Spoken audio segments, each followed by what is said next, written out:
Louange à Allah qui a dissimulé le secret de ses privilèges sur l'existence humaine et salue les plus parfaits à l'endroit de la meilleure des créatures, Muhammad, ainsi qu'à ses nobles serviteurs, Cheikh Tidiane et Cheikh Ibrahim.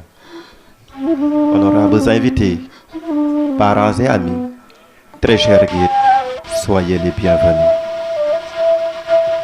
Permettez-moi d'exprimer au nom de tous les Barhamiens affiliés à la fédération Miftah al-Wussoul ila Hadrati Rasoul al-Ousmani notre gratitude envers Papa Mahdi Ibrahim Niass et à l'ensemble des membres de la famille du vénéré Thierno Assane Dème.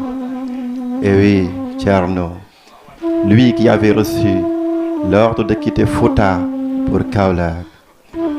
اذهب إلى كولا وإلى الحاج إبراهيم نياس ليس على ظهر الأرض من هو أعلم بالله منه. Thierno tukulóoru baay, Thierno waayu baay.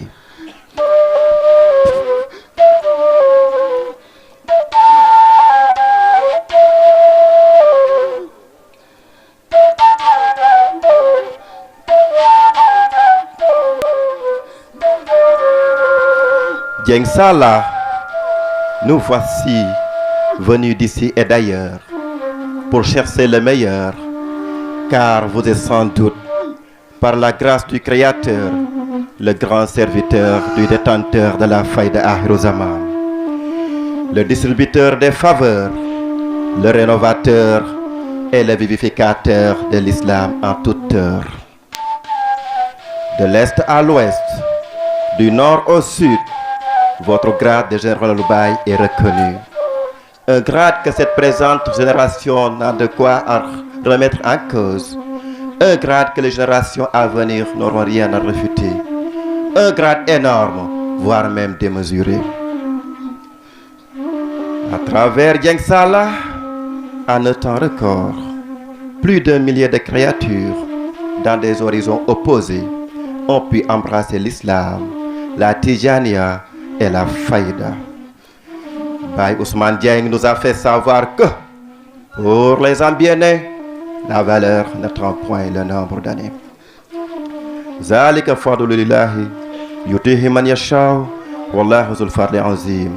Et oui, j'emprunte ces belles paroles du très grand poète de tous les temps, Ibrahima Diouf, lui qui nous dit jërëjëf Baye Niass.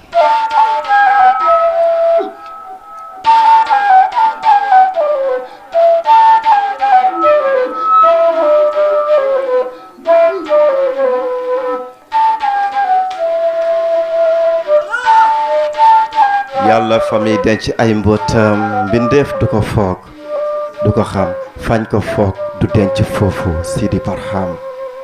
Chers musulmans, honorables invités, nous sommes témoins d'un monde bouleversé, traduit par des usements acerbes à l'islam, aussi par des pratiques malsaines comme le terrorisme, la franc-maçonnerie, etc. Un monde avolo au sens du mot. Des attitudes qu'Allah subhanahu wa ta'ala a indexées dans la sourate Al-Hadid, verset 20, je cite: sachez que la vie n'est que jeu, amusement, vaine parure, une course à l'orgueil entre vous et une rivalité dans l'acquisition des richesses et des enfants. Fin de citation. Allah nous recommande dans la sourate Al-Halal de ne jamais obéir à aucun grand jureur, méprisable, grand diffamateur, grand colporteur de médisance, grand empêcheur du bien, transgresseur, grand pécheur, au cœur dur, j'en passe.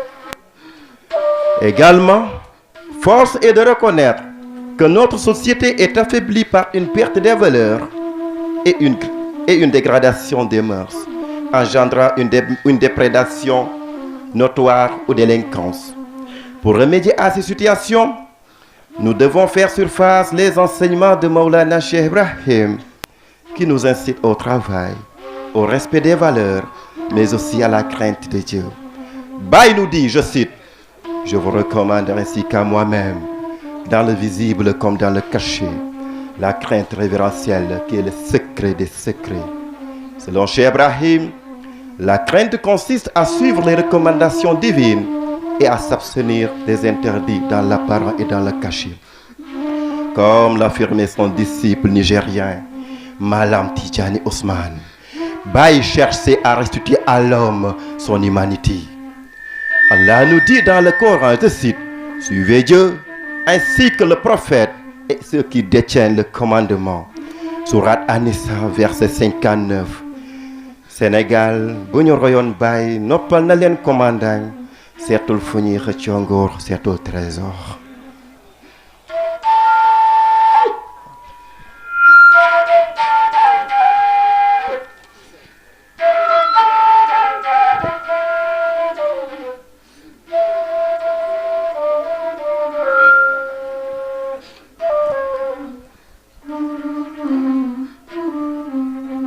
Très chers condisciples de Al-Ousmane, tous, nous savons que suivre les instructions de Baye Ousmane reste bénéfique pour tout un chacun de nous. Très souvent, il a l'habitude de nous rappeler qu'il n'a besoin qu'un seul disciple, sinon deux. Wahtasimu bihablillahi jami'an wala tafarraqu. Tel est son appel. Il est de notre devoir à suivre les pas de Dieng Salah, des pas qui nous mènent à Cheikh Ibrahim. Barham nous dit, je cite, « Si le prophète marche, je marche. Et s'il s'arrête, je m'arrête. » Oh, quelle longue marche! Marchons sur cette voie sublime de Cheikh Ahmed Tidjane, qui est le garant de la faïda. Ana rajuluha min khafin ila khafin. Baye Niass reste à jamais le noyau de la faïda, le joyau de la tariha et le maître de la faïda qui étanche la soif. Corroboré par son disciple Cheikh Hani en ces mots, oh cher, désaltère un assoiffé qui est devenu laminé par la soif qui dure depuis la nuit des temps. Abreuve-le d'un verre par lequel nombre de ses prédécesseurs ont étanché le soif. Fin de citation. Et c'est ce que Cheikh Ahmed Soukayriji a compris pour magnifier Barham en ces mots. Si Cheikh Tidjane est une bague, vous êtes le diamant qui l'embellit. Merveille et beauté, Baye Niass. Ibou Diouf ne ko sa jëmu zaahir bi ñu feeñoo moom la ñemee xool batin baa mu garte ma la ko Sidi Barham. Baye Ousmane Dieng jërëjëf jërëjëf Baye Ousmane jërëjëfee Baye Ousmane jërëjëf Cheikh